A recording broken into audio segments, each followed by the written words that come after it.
다른 여자가 생겼다는 상상을 해보신 적이 있나요?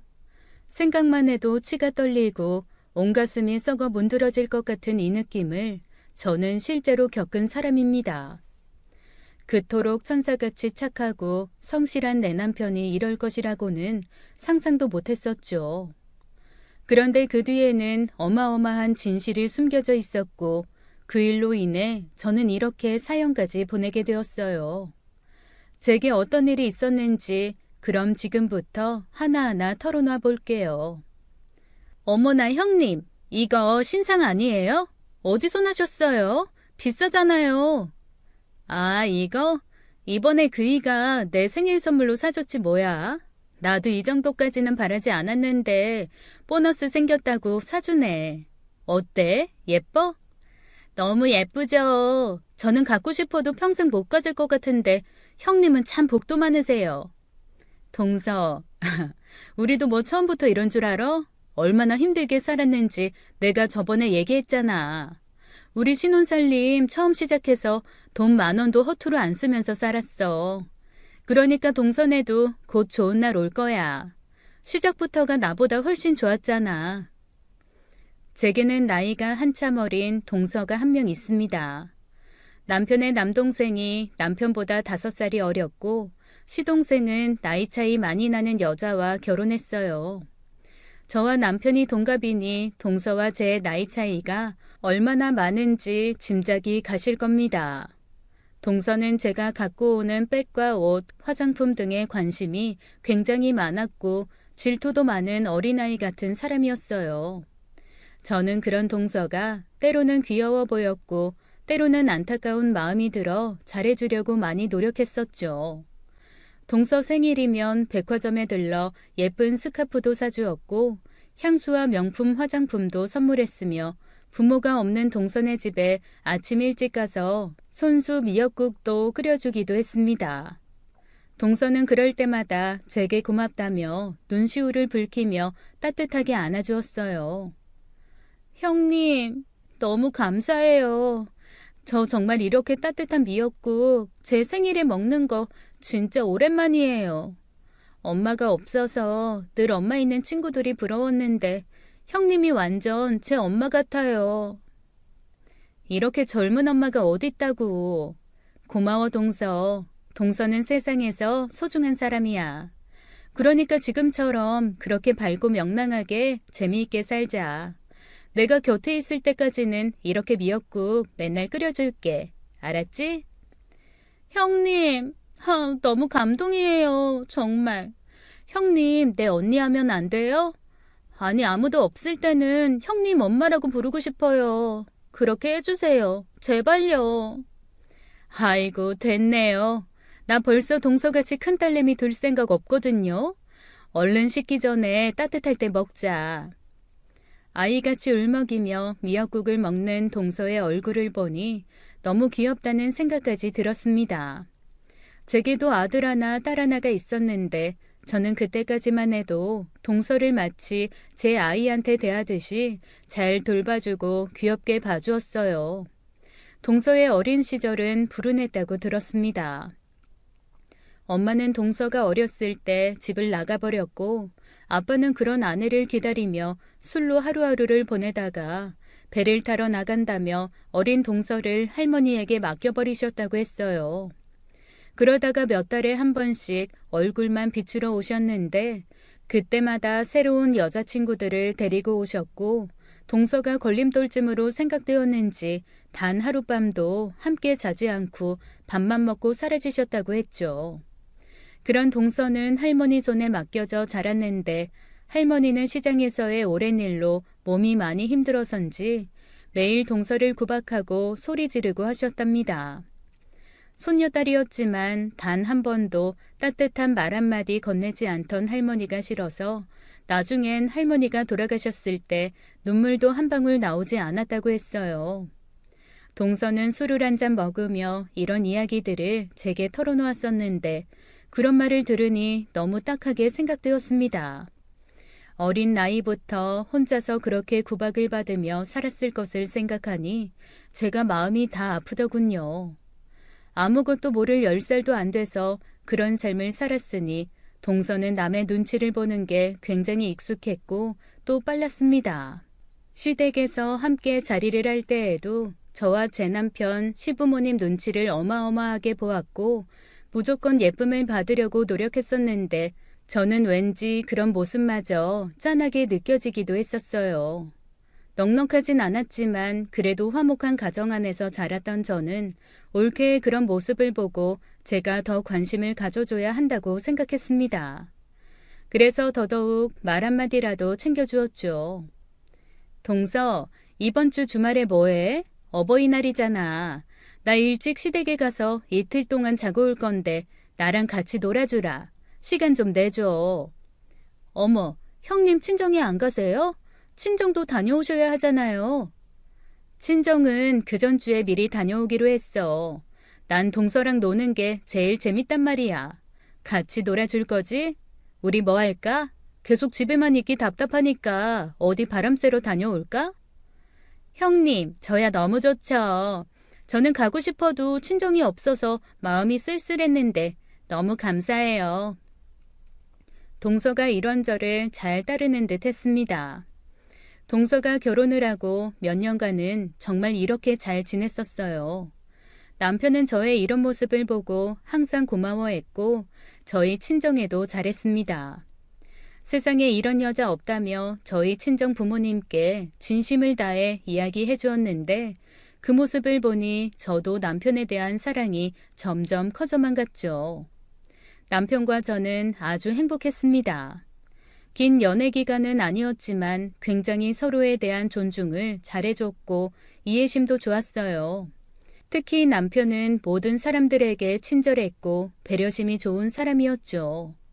그로 인해 오해를 불러일으켜 저와 대판 싸운 게 몇 번 있는 것 빼고는 흠잡을 곳이 없었습니다.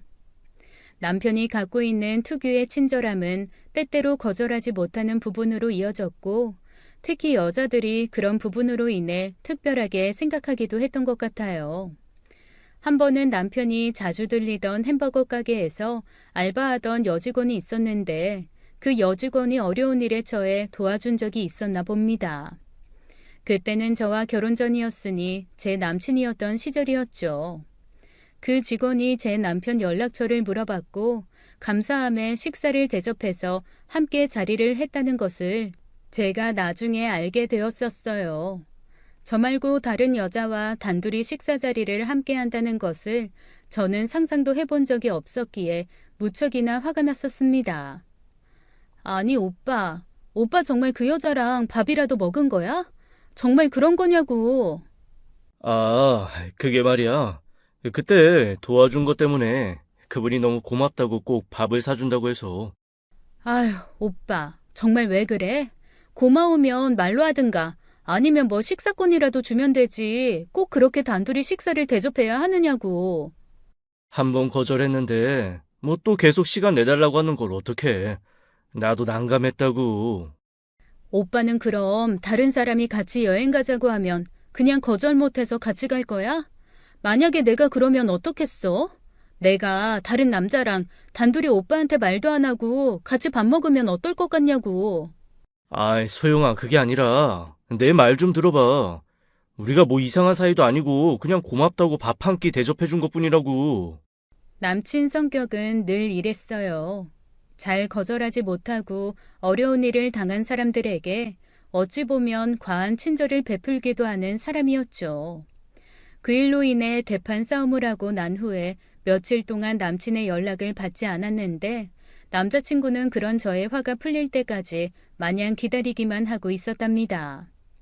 여자가 아무리 화가 나서 말을 안 하고 연락을 피한다고 그냥 그렇게 내비두면 안 되는 거잖아요. 그런 남친의 행동 때문에 저는 더욱더 화가 났고 그런 저의 화를 풀어주려는 방법을 찾느라 남친은 안절부절하지 못했었답니다. 제게 여동생이 하나 있는데 남친의 이런 부분 때문에 제가 고민하는 것을 보더니 여동생이 이런 말도 했었어요. 언니, 내 전 남친이 딱 그런 스타일이었잖아. 내가 그래서 누구보다 잘하는데 그런 남자 진짜 피곤해. 나중에도 꼭 이런 것 때문에 화나고 그럴 거라니까. 내가 한두 번 하는 줄 알아? 그런가? 그래도 너무 착해서 그런 거잖아. 괜찮지 않을까? 아유, 솔직히 얘기해줘. 여자가 마음 먹고 언니 남친 같은 사람 꼬시려고 작정해봐. 한 번에 홀딱 다 넘어가지. 그건 친절하고 배려심 깊은 게 아니라니까. 그냥 바보야, 바보. 난 그런 남자 완전 질려버렸어. 그러니까 언니도 잘 생각해. 제 여동생은 똑부러진 아이였어요. 저와는 다른 삶을 살고 있었고 무슨 일이든 야무지게 자신의 의견을 이야기하는 스타일이었죠. 특히나 고등학교 때부터 남자친구 몇 명을 사귀더니 완전히 남자에 대해서도 빠삭하게 잘 아는 사람이 되어버렸답니다.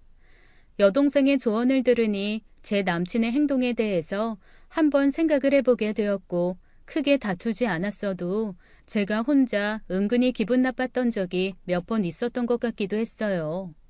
그 후로 저는 남친과 이런 문제로 기분이 나쁠 때마다 몇 번 진지하게 고민을 해본 적이 있는 것 같습니다. 남친은 아마도 상상도 하지 못했겠지만 저 혼자 속으로 몇십 번, 아니 몇백 번쯤은 고민을 했었죠. 혹시 앞으로도 계속 날 힘들게 하는 건 아닐까? 만약에 결혼하면 결혼해서도 다른 여자가 밥 먹자고 했다고 단둘이 가서 밥 먹고 여행 가고 이러는 거 아니야? 사람은 평생 바뀌지 않는다는데 괜히 이혼이라도 하는 것보다 차라리 지금 헤어져 버릴까? 내 동생이 그랬잖아. 뻔하다고. 저의 이런 생각들 때문에 한동안 남자친구와의 관계가 소원해졌던 적도 있었던 것 같아요. 하지만 저는 결국 남자친구의 배려심 깊은 마음 때문에 결국 결혼을 결심하게 되었습니다. 저희 집안 사정이 갑자기 더 좋지 않아진 데다가 엄마에게 암이라는 병까지 찾아와서 저희 가족이 아주 큰 절망에 빠진 적이 있었어요. 그런데 그때 선뜻 자신이 모은 돈을 제게 내밀면서 꼭 필요한 순간인 것 같다고 했었죠. 그 모습을 보고 어느 여자가 넘어가지 않을 수 있겠어요. 아무리 사귀는 사이라고 해도 이렇게까지 하는 사람이 어디 있을까요? 결국 저는 그때부터 남친에 대해서 아주 진지하게 생각했고 결혼까지 결심하게 되었습니다. 제 평생 다 바쳐 이 남자를 사랑할 것이고 이 남자는 저와 제 가족에게 무한한 사랑을 베풀어 줄 것이라는 생각이 들었죠. 남친의 도움과 보살핌으로 저희 가족은 무사히 고비를 넘기게 되었고 엄마도 투병 생활을 잘 끝마칠 수 있었어요. 그 당시 남친이 나이가 조금 있는 상태였는데 집안에서 결혼을 재촉하셨음에도 불구하고 저희 가족을 많이 배려해 주었답니다. 남친에게는 남동생이 하나 있어요. 남친보다 5살이나 어린 남동생이었는데 남자친구의 번듯한 성격과는 조금 많이 다른 사람이었죠. 딱 외모만 보기에도 껄렁껄렁해 보이고 뚜렷한 직업 없이 빈둥거리면서 알바를 하다 관두곤 했었습니다.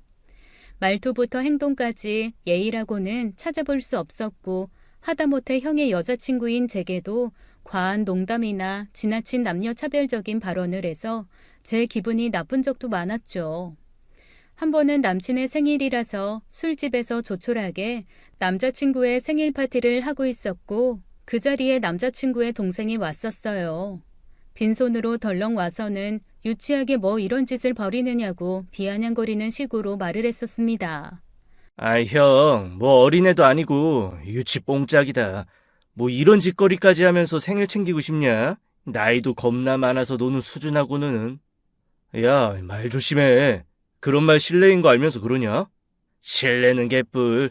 나 원래 이런 사람인 거 몰라서 그래. 몰라서 부른 거야.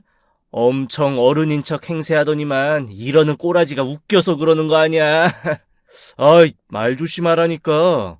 너 그런 말 할 거면 당장 돌아가.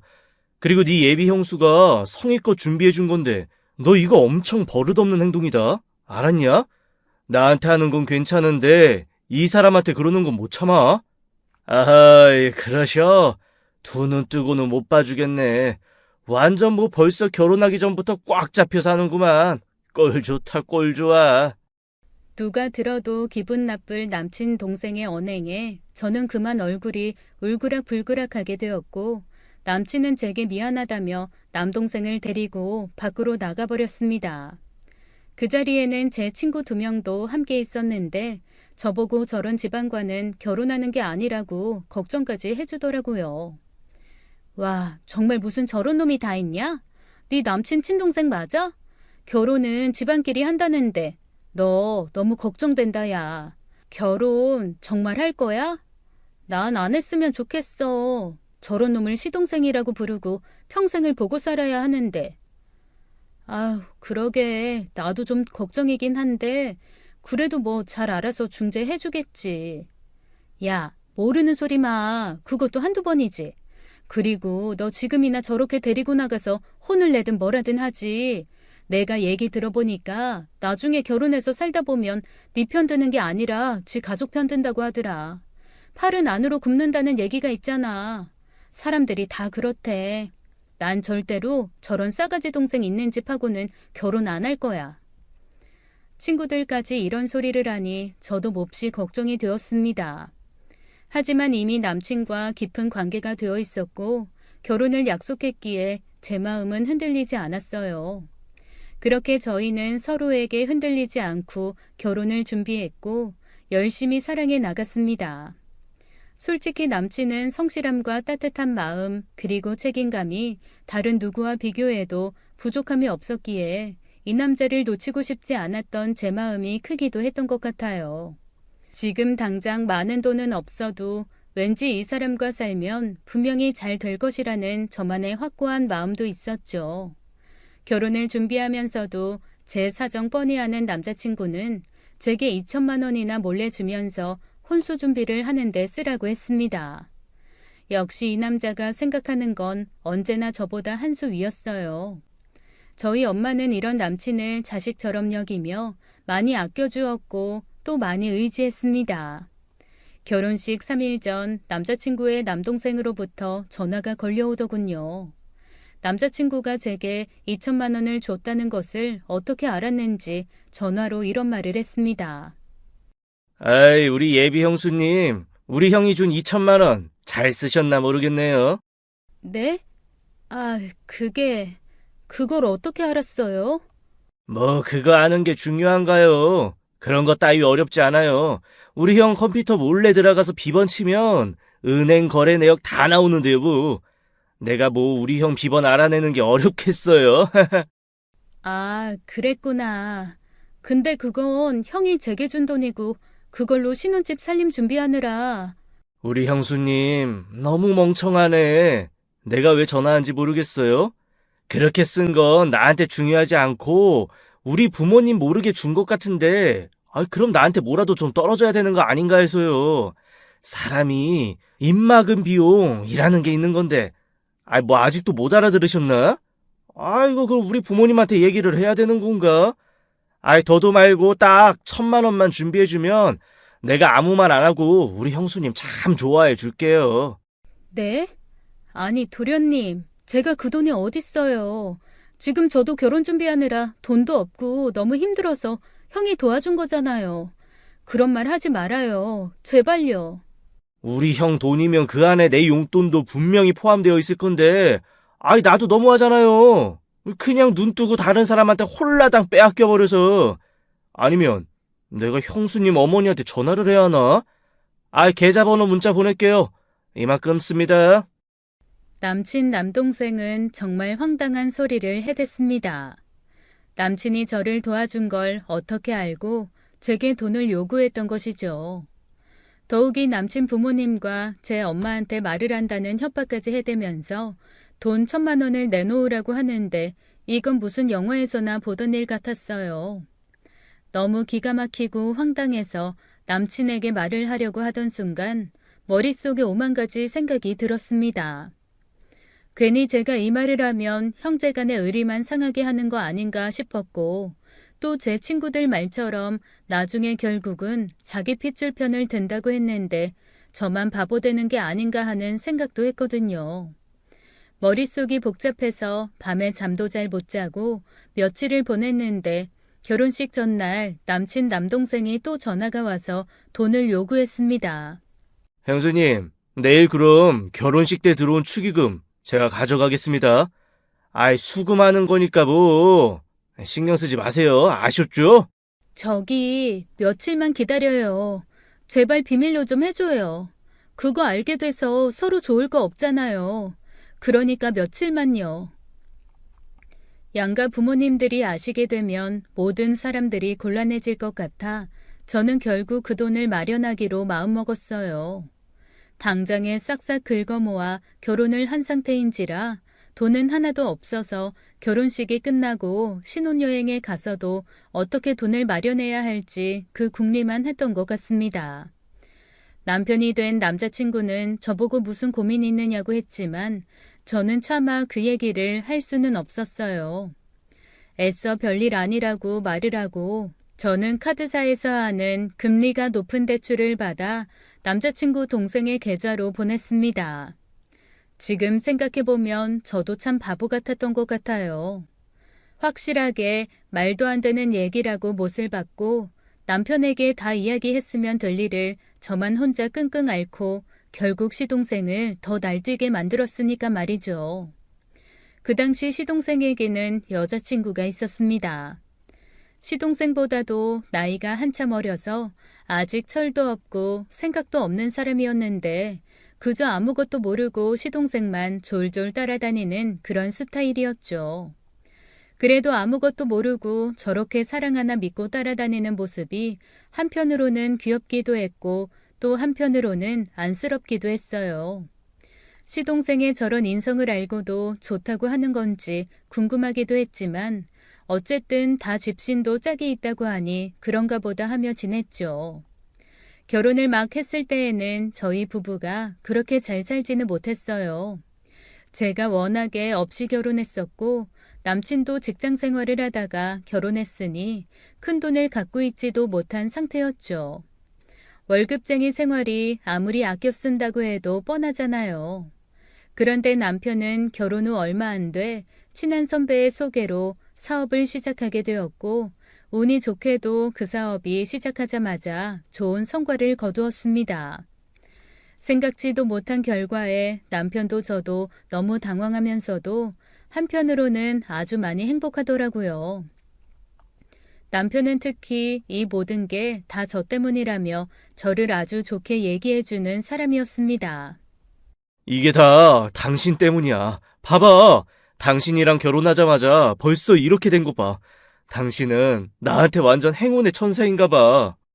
에이, 아니야. 당신이 열심히 해서 그렇지. 그리고 당신 선배한테 고마워할 일이지. 왜 나한테 고마워해?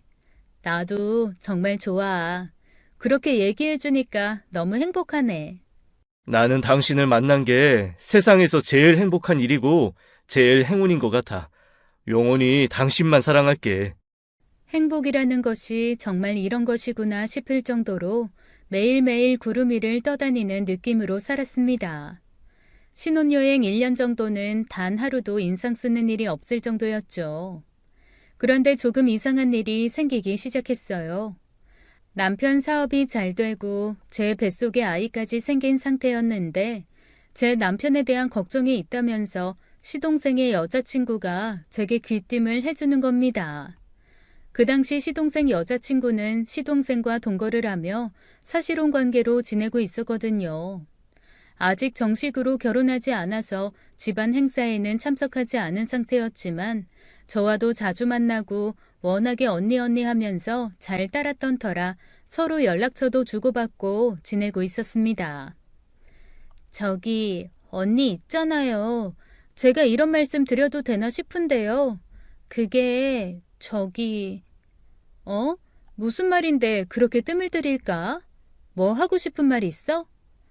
아니 그게 형님 있잖아요.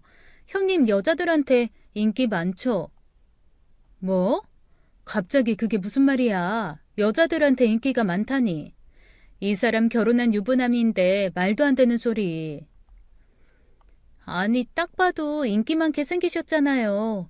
그래서 저는 걱정이 돼서. 제가 좀 보는 눈이 있다는 소리 많이 듣거든요. 눈칫밥을 많이 먹어서 그런가.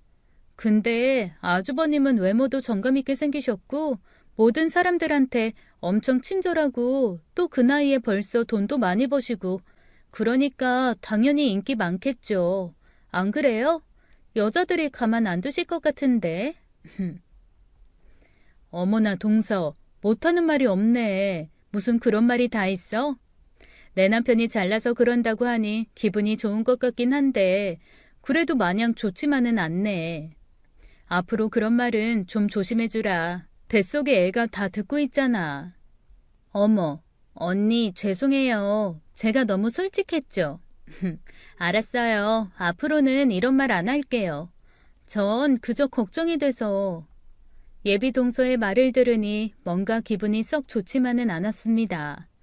저를 친언니처럼 따르면서 애교도 많고 새파랗게 어린지라 제가 좀 예뻐하긴 했는데 이런 말이 마냥 곱게 들리지만은 않더라고요. 그 후로 시동생은 조촐하게 결혼식을 올렸고 제 남편의 도움으로 작은 빌라 전셋집도 구할 수 있었습니다. 동서는 경제적인 것보다는 심리적으로 삶이 조금 힘들었어요. 누구 하나 마음을 터놓고 기댈 가족, 친지도 없었고 어렵게 살아서 그런지 늘 사랑을 갈구하는 것 같은 그런 삶을 살아가고 있었죠. 그리고 항상 남들보다 더 잘 살고 싶어 했고 겉으로 보여지는 것들을 많이 화려하게 하고 싶어 하는 사람이었습니다. 그래도 저는 아직 어려서 그렇고 불우했던 어린 시절 때문이라고 생각하며 많이도 아껴주었어요. 아까도 말씀드렸다시피 생일 선물부터 시작해서 특별한 날이 아니라도 아주 유명하고 맛있는 곳에 데려가 비싼 음식도 사주었습니다. 동서는 저를 아주 많이 따랐고 저희 집에도 자주 놀러 오면서 저희는 많이 가까워지는 것 같았죠. 그렇게 몇 년이 지나면서 저는 몇몇 이상한 기운을 감지했습니다. 남편이 동서를 조금 피하는 것 같은 느낌도 들었고 동서가 제게 유난히도 제 남편에 대해서 일거수일투족을 확인하는 것 같기도 했거든요. 형님, 아주버님은 토요일도 출근하시나 봐요? 사무실에 계시는 거예요? 혹시 다른 데 가시는 건 아니죠? 아, 매번은 아니고 조금 바쁜 일 있을 때만. 사무실의 여직원이 나랑 친해서 이 사람 거짓말도 못해. 아, 그렇구나. 형님은 좋겠어요. 이렇게 능력 있는 남편 만나서 맨날 비싼 옷, 비싼 가방에 좋은 음식만 드시고. 저희도 곧 이사해야 되는데 돈도 하나도 없고. 아유, 죽겠네요. 어머나, 동서도 알잖아. 이 사람 사업운이 좋아서 그런 거. 그리고 이 사람이 워낙에 노력하고 사람들한테 잘하는 스타일이라 주변에서도 많이 도와줄 거야 아마. 그저 복이지 뭐. 형님, 혹시 그러면 막 아주버님 좋다고 쫓아다니는 여자들은 없어요? 아니 주변에서 말 들어보면 이렇게 능력 있는 남자들 밖에서 오피스 와이프 하나쯤은 다 둔다고 하던데. 어머나 동서, 그게 무슨 말이야. 큰일 날 소리 하네. 그건 엄연히 간통이고 불륜이지. 말도 안 되는 소리 하고 있어. 동서 아주버님 그런 사람 절대 아닌 거 몰라? 얼마나 착한 사람인데. 에이, 남자는 믿는 거 아니라잖아요. 다 짐승이죠. 남자 다 똑같아요, 형님. 아주버님이라고 뭐 다를 줄 알아요? 그냥 저는 걱정돼서 하는 소리니까 신경 쓰지 마세요.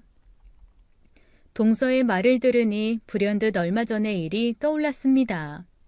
제가 밖에 외출을 했다가 남편의 사무실에 들렀더니 사무실 여직원이 당황하며 제게 남편에 대해서 둘러댔었거든요. 분명히 남편은 사무실에서 중요한 회의가 있어서 연락이 안 된다고 했는데 사무실 여직원은 손님이랑 외출을 했다고 한 일 말이죠. 그것 말고도 몇 번이나 남편의 늦은 퇴근 시간과 앞뒤가 맞지 않는 얘기들이 떠올라 제 머리가 아파왔었습니다. 조금 이상하다는 생각은 했어도 제 남편이 워낙에 착하고 성실하던 사람이라 이상한 생각은 하지 않았었는데 동서의 말을 들으니 그때부터는 뭔가 수상하다는 생각을 지울 수가 없었어요. 그날 이후부터 저는 남편의 행동에 관심이 가기 시작했고 사무실에도 몇 번 전화를 걸어 여직원에게 물어보았습니다. 그리고 며칠 후 사무실 여직원으로부터 이상한 얘기를 들을 수 있었어요. 저기, 사모님, 사실은 어떤 손님이 자주 찾아오셔서 사장님이 요즘 외출을 많이 하세요. 여자 손님이신데 거래처라고 하시긴 하는데 거래처라고 하기엔 좀... 그래요? 여자 손님이라고요? 괜찮으니까 더 얘기해 봐요. 거래처라고 하기엔 조금 뭐요? 이런 말씀 드려도 되는지 모르겠는데 너무 다정해 보이기도 하시고 때로는 저보고 먼저 퇴근하라고 하시기도 하셔서요. 제가 약속 있어서 사무실 근처에서 친구를 기다렸는데 사장님 저녁회의가 있는 시간인데 그 여자분이랑 같이 계시더라고요. 그래서 뭔가 이상하다고 생각했었어요. 그럼 왜 진작에 말 안 했어요? 나한테 말해줬어야죠. 앞으로 그런 일 또 있으면 나한테 바로 얘기 좀 해줘요. 괜찮으니까 있는 그대로 다요. 알았죠? 사무실 여직원의 말을 듣고 정말 깜짝 놀랐습니다. 뒤통수를 한 대 얻어맞은 것 같은 느낌에 순간 멍해진 것 같기도 했고요. 그렇게 성실하고 저밖에 모른다고 하는 남편이 다른 여자를 주기적으로 만난다는 상상만 해도 소름이 쫙 끼쳤죠. 그리고 그 후로도 몇 번이나 더 여직원에게서 그 이야기를 듣게 되었고 저는 결국 남편의 행동 하나하나를 주시하게 되었습니다. 저는 정말 제가 이렇게 될 줄은 몰랐어요. 남편을 100% 믿고 살았고 여자들이 남편 의심해서 주머니 뒤지고 핸드폰 뒤지고 하는 삶은 저는 절대로 하지 말자고 다짐하며 살았었으니까 말이죠. 남편의 주머니 속을 뒤졌고 핸드폰도 뒤지며 하나하나 살펴보기 시작했습니다. 그리고 결국 어느 날 남편이 밖에서 굉장히 밝게 웃으며 전화 통화하는 모습을 보고 나니 더 이상은 참을 수 없다고 생각하게 되었어요. 급기야 남편을 붙들고 그 여자에 대해서 묻기 시작했습니다. 당신 혹시 여자 생겼니? 남자들 돈 좀 만지고 시간 여유되면 여자들 만나고 다닌다던데 당신도 그런 족속이야? 뭐? 이 사람이 정말 못하는 소리가 없어. 아닌 밤중에 홍두깨도 아니고 갑자기 그게 무슨 소리야? 이틀 전 저녁에 뭐 했어?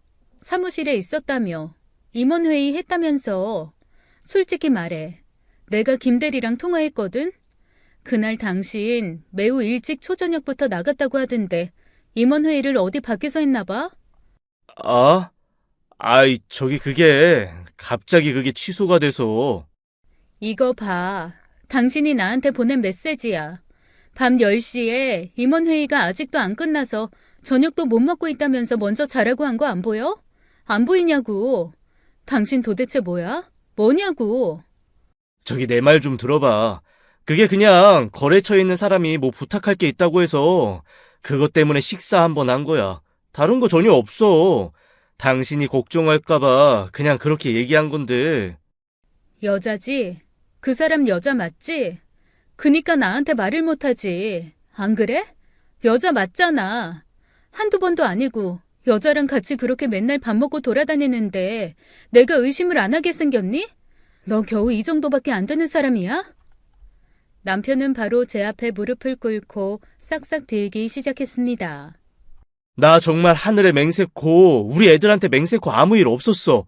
그냥 그 여자가 하도 부탁하면서 밥 먹어달라. 그리고 일 좀 소개시켜달라고. 보험일 힘들다고. 뭐 그런 것 때문에 그냥 몇 번 만난 것뿐이야. 생활이 너무 어렵다고 일자리 소개시켜달라고 해서 정말이야. 나 모든 거 걸고 다 맹세해. 정말이야. 그날 밤 저는 남편의 옷장 속 옷들을 밖으로 다 꺼내며 당장 나가라고 고래고래 소리 지르고 엄청나게 화를 냈어요. 그래도 화가 가시지 않아 안방문을 걸어 잠그고 절대로 방에 들어오지도 못하게 했죠. 남편은 제가 오해한 것이라며 목숨보다 아끼는 아이들을 걸고 맹세한다고 했고 제가 하자는 대로 아무 말도 안 하고 그렇게 빌기만 했습니다.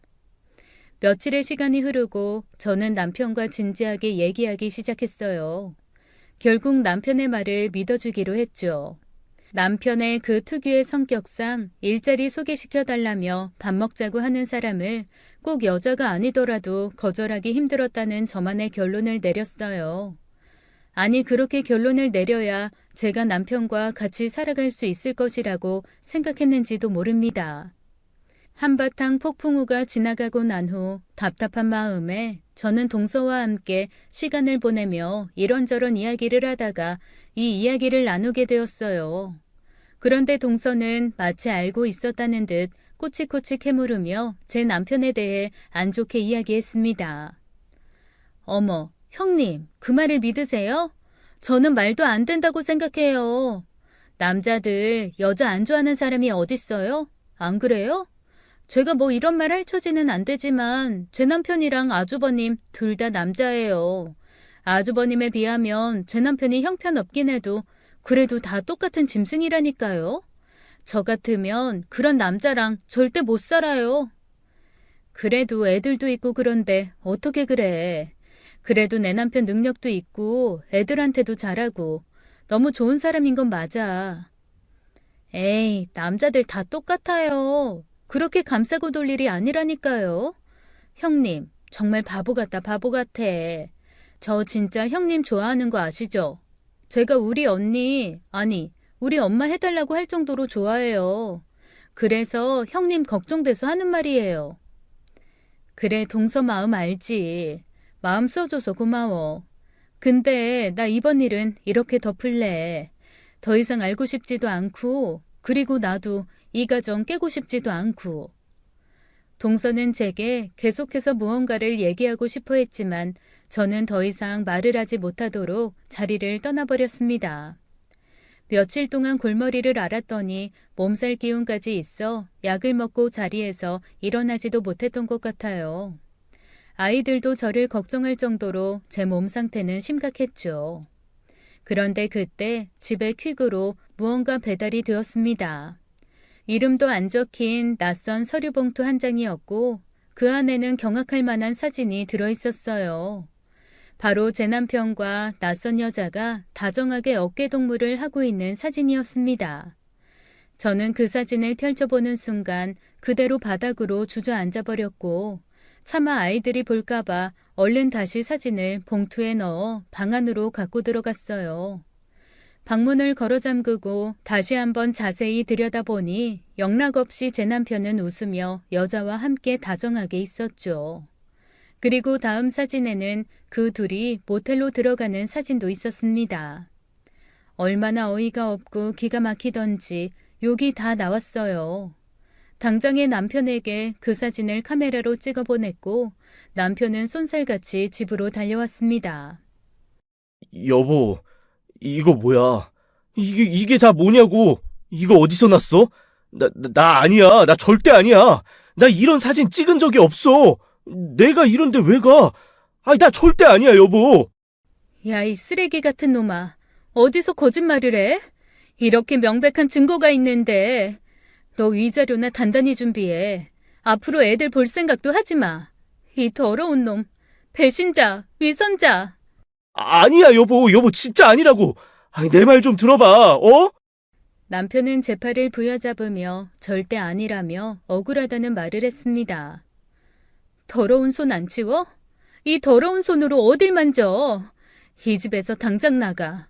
너같이 더러운 놈하고 같은 공간에 있는 것 자체가 고통이야.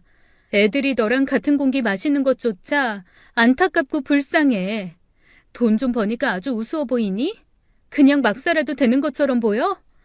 그년이 그렇게 잘해주디? 여보. 나 정말 내가 그런 짓을 했으면 억울하지도 않지.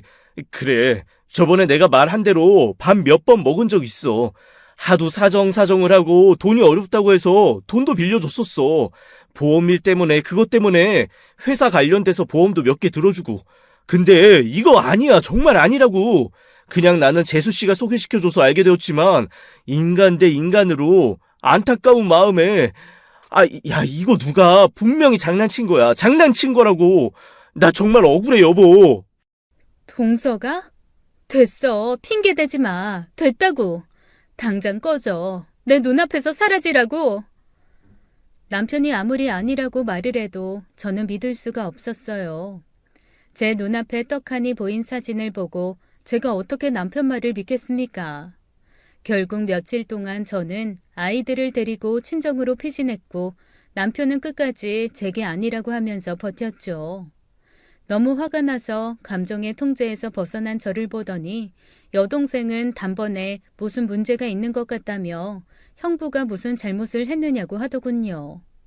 저는 어쩔 수 없이 여동생에게 모든 사실을 털어놓았습니다. 처음엔 불같이 화를 내던 여동생이 형부의 말에도 일리가 있다고 하더군요. 그렇게 아니라고 우기는데 말이라도 한번 제대로 들어보자고 하면서 누가 보냈는지 알고 있느냐고 했는데 순간 제 머릿속에 떠오르는 사람은 없었습니다. 아무리 생각해도 저희 가정을 일부러 파탄낼 만한 사람은 없거든요. 너무 흥분해서 그 사진을 보낸 사람은 누군지 알려고 하지도 않았고 그 여자가 누군지 어디서 어떻게 만난 건지에 대해서 들으려고 하지도 않았던 제 모습도 기억났죠.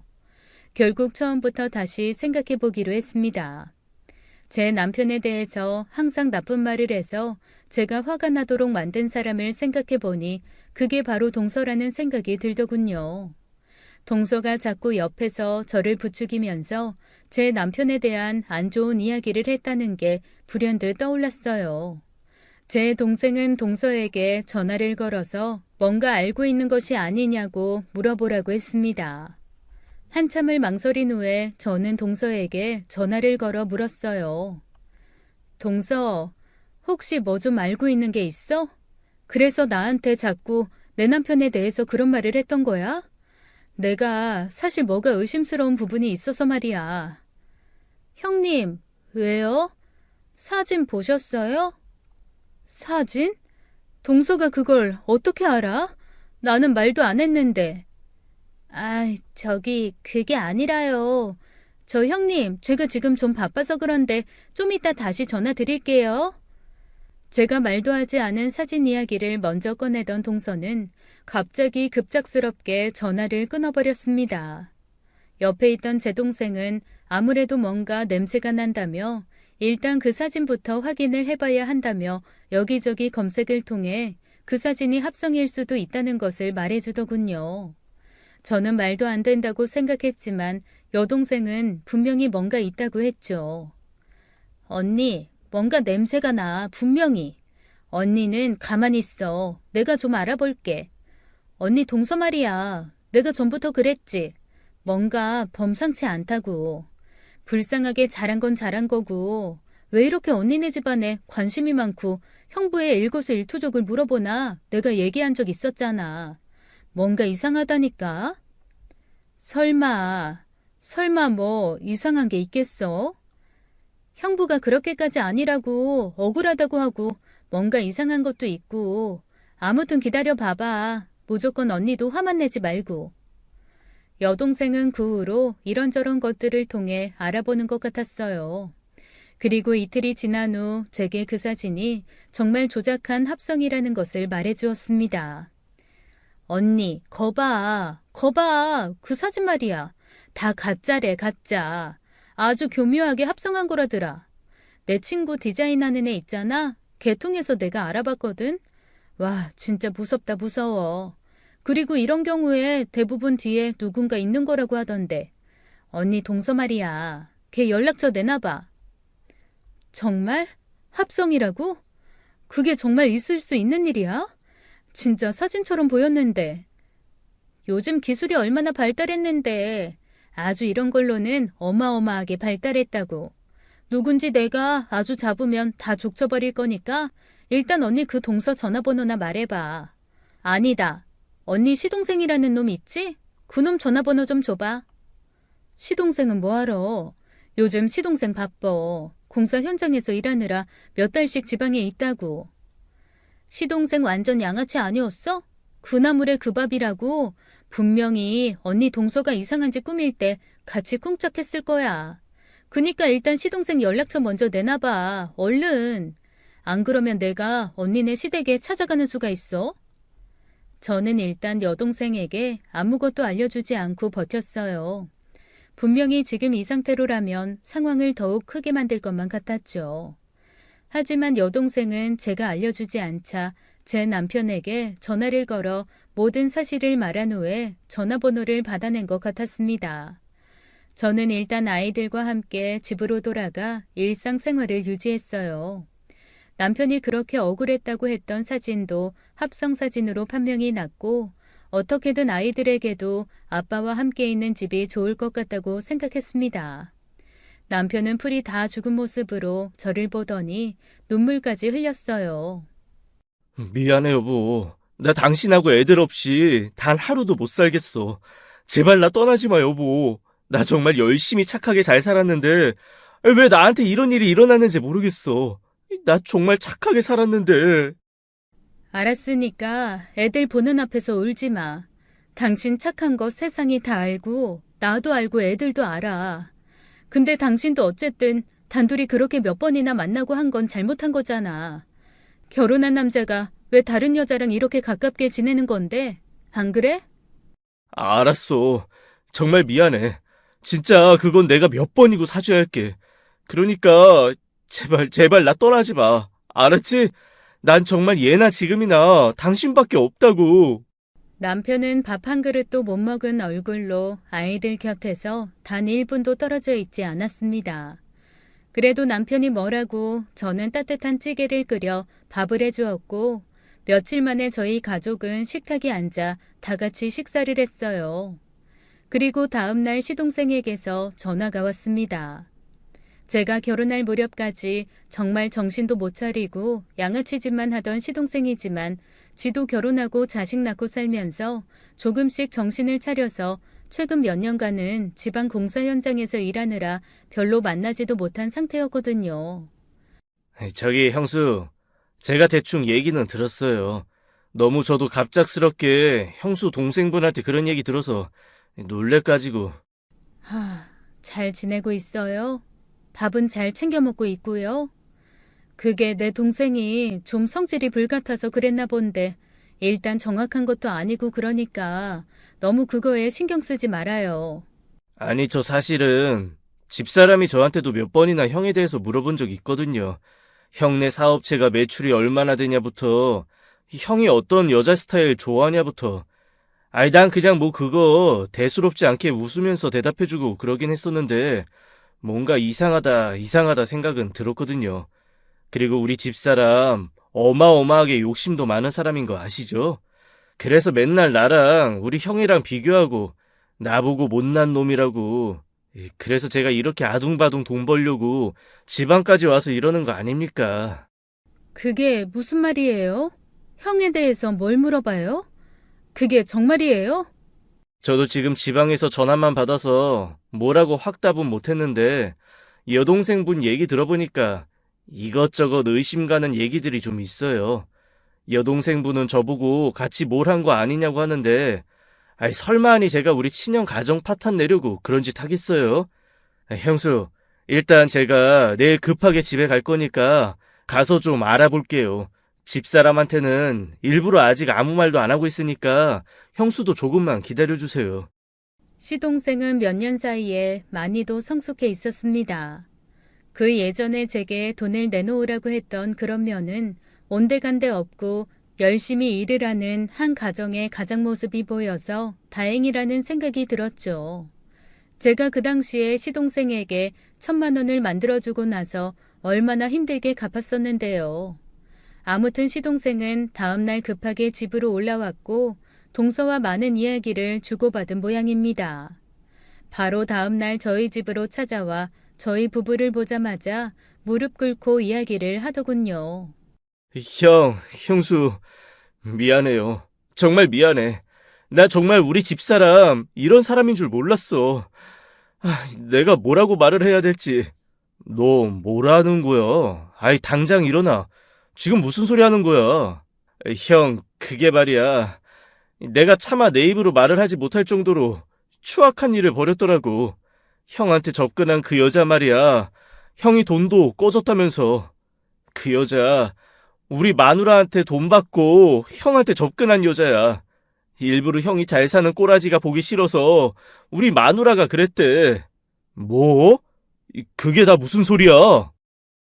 아무것도 몰랐던 남편은 시동생의 말을 듣고 제대로 말도 하지 못할 정도의 충격을 받았습니다.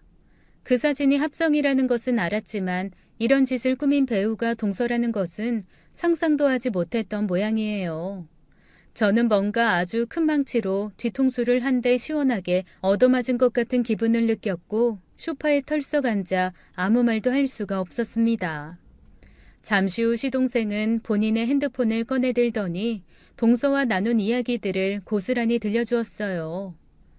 아이씨, 당신은 어떻게 똑같은 뱃속에서 나온 놈이 이 모양 이 꼴이냐? 난 왜 이 꼴로 살아야 되는데? 당신 형은 돈도 잘 벌고 마누라한테도 그렇게 잘하고 웬만한 여자한테는 넘어오지도 않더라. 내가 더 웃긴 거 얘기해줘? 내가 한번 꼬셔보려고 수작도 부려봤는데 꿈짝도 안 하더라고. 어떻게 하나부터 열까지 너랑 이렇게 비교가 되냐고. 뭐라고? 너 정말 미쳤구나. 미쳤어. 단단히 미쳤구나. 그래서 꽃뱀 시켜서 우리 형 꼬시고 가정 파탄 내게 하려고 그런 거야? 사진도 합성하고? 그래, 내가 그랬다. 어쩔래? 나도 못 가지면 아예 파탄 내버리는 게 마음 편하다고. 나는 왜 맨날 이 꼴로 살아야 되는데? 왜? 부모한테 버려진 것도 서러워 죽겠는데 돈도 없고 남편도 그지 같고 또 이렇게 이런 꼴로 평생 살아야 되는 거야? 너 단단히 미쳤어. 아무것도 모르고 순진하게 발랄하던 네가 어쩌면 이렇게 된 거냐. 우리 애들이 너 보고 배울까봐 나 너무 소름 끼치고 무섭다. 내가 다 못나고 그지 같아서 그런 거지만 이렇게까지는 아니지. 아무리 그래도 이건 아니지. 사람이 할 짓이 아니야. 녹음된 대화 내용은 제 귀를 의심할 정도로 충격적인 이야기들이었어요. 남편은 그렇게 동서에 의해서 처음부터 철저히 계획적으로 낚인 것 같았습니다.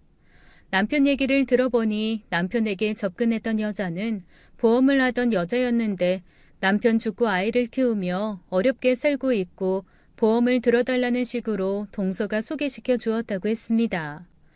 남편도 처음에는 동서의 가정환경 때문에 도와주고 싶은 마음이 커서 집도 얻어주고 옷도 사주고 했었기에 동서가 소개시켜주는 사람은 믿고 안심했다고 해요. 그런데 이런 일이 일어날 것이라고는 상상도 하지 못했답니다.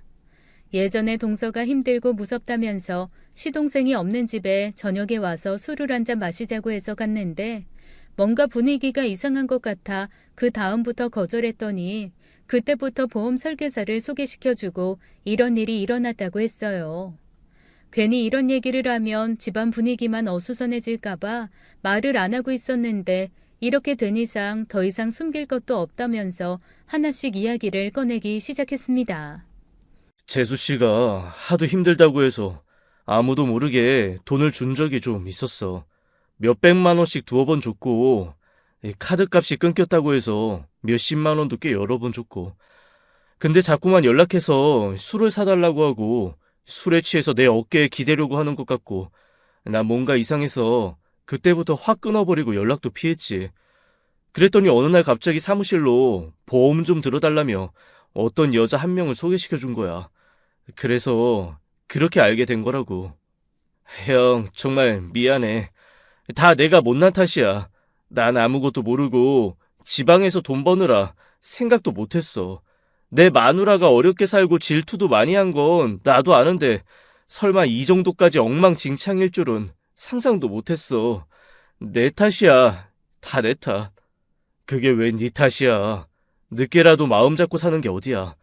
난 네가 힘든 일도 열심히 하는 모습이 보기 좋은데. 나 괜찮아. 괜찮은데 네 형수가 많이 힘들 거야. 형수님, 제가 정말 면목이 없습니다. 진짜 저 형수님한테 고개를 들 수가 없어요. 저는 순간 아주 많은 생각이 났습니다. 그동안 동서와 있던 아주 재미있던 추억들이 파노라마처럼 스쳐 지나가는데 제 팔은 소름이 끼쳐 오돌톨톨 닭살까지 일어나더군요. 도련님, 진짜 사람 속은 아무도 알 수 없나 봐요. 저 이번에 진짜 인생 공부 많이 했네요. 여기서 이러지 마시고 이만 돌아가세요. 전 머리가 아파서 좀 누워야겠어요. 차마 더 이상 앉아있을 수 없을 정도의 현기증이 일어나 그대로 방으로 들어가 침대에 누웠습니다. 어느새 제 뺨에는 눈물이 하염없이 쏟아져 나왔어요. 한 사람을 알게 되고 그 사람한테 마음을 주고 챙겨주던 것이 칼날처럼 되돌아와 제 가슴에 비수를 꽂았으니 감히 어떤 심정이라고 말로 설명이 채 되지 않았습니다. 그날 이후 저는 또 며칠을 시름시름 앓았어요. 제 여동생이 집으로 찾아와 남편과 같이 아이들을 챙겨주고 저를 간호해 주었습니다. 저는 제대로 정신을 차리지 못하고 뜬 눈으로 밤을 지새우면서 오돌오돌 떨었고 결국 응급실까지 실려가는 지경에 이르렀죠. 여동생은 이런 저를 보고 바보 같다고 말했어요. 돈만 많으면 뭐해? 이 바보 같은 언니야. 머저리 같은 년한테 이렇게 된통 당하기나 하고. 얼른 안 일어날 거야? 바보같이 다 당하고만 있을 거냐고. 더 강하게 부딪히고 일어나야지. 동생의 말을 들으니 정말 제 자신이 한심하기 짝이 없었습니다. 그러면서 저의 지난 세월을 돌아보니 그저 남편 아이들밖에 모르는 바보로 살아왔더군요. 남편 사업이 잘 되니 경제적으로도 풍족하고 모든 것이 다 좋은 게 좋은 걸로만 생각하면서 살아나 봅니다. 저는 더 강해지기로 마음먹었어요. 그리고 절대로 이렇게 나약해 빠진 모습을 그녀에게 보여주지 않기로 다짐하고 또 다짐했죠. 시동생은 바로 동서와 이혼을 진행하게 되었고 집에서 안 나가고 끝까지 버티고 있던 동서에게 저는 여동생과 함께 찾아가 굵은 소금을 뿌리고 냄비를 집어 던졌습니다. 뻔뻔하게 이런 저를 보고도 양심의 가책도 없는 동서는 이렇게 말을 했어요. 왜 형님네만 다 가져야 되는데요? 왜요? 형님이 뭐가 잘났다고? 저도 좀 가지면 안 돼요? 왜 나는 맨날 그지 같은 구렁텅이에서 살아야 되는데요? 착한 척하면서 저 동정하는 거 기분 좋았어요? 아주 내가 두 사람을 갈기갈기 찢어놨어야 하는 건데. 아유 짜증나. 일말의 양심도 없는 동서에게 저는 더 이상 아무 말도 하지 않았습니다. 상대할 가치도 느끼지 못했죠. 어차피 이런 사람을 상대해봤자 저만 또 몸살이 날 것 같았으니까요. 시동생은 결국 동서를 집에서 내쫓았고 아이들의 양육권도 가져올 수 있었습니다. 제 남편은 그런 시동생을 진심으로 응원해 주었고 아이들을 키우며 혼자 살아나갈 수 있도록 작은 가게 하나를 얻어주었어요. 시동생은 시어머니의 도움을 받아 아이들을 돌보며 가게를 운영하기 시작했고 혼자서도 씩씩하게 잘 살아나가고 있습니다. 저 또한 그런 시동생의 아이들을 자주 들여다보며 챙겨주고 있고 아이들이 엄마의 빈자리를 많이 느끼지 않도록 많이 도와주려고 노력하고 있어요. 몇 년이 지난 지금 아이들은 무럭무럭 자랐고 어느새 시동생 곁엔 좋은 여자도 생겼습니다. 뒤늦게 정신 차린 시동생은 지금 누구보다 성실하고 열심히 인생 2막을 살아가고 있고 저희 가족은 그저 행복하고 건강하게 지내고 있어요. 지금도 아주 가끔씩 그때의 일이 떠올라 밤잠을 설칠 때가 있지만 누구보다 제 곁에서 든든하게 가정을 지켜주는 남편이 있기에 모든 것을 이겨내고 잘 살아가고 있습니다. 동서는 지방 어디 쪽으로 이사를 가서 돈 많고 나이도 많은 남자한테 시집을 갔다가 바람을 피워 이혼당했다는 소문을 들었는데 다 자기가 지은 죄를 고스란히 받게 되는 것 같네요. 그러니까 사람들은 자고로 죄를 짓고 살면 안 된답니다. 아주 황당했던 제 이야기는 여기서 마칠게요. 끝까지 들어주셔서 감사합니다. 지금까지 사연 읽어주는 남녀였습니다. 끝까지 함께해 주신 여러분 감사드리며 저희는 다음 사연으로 돌아올게요. 감사합니다.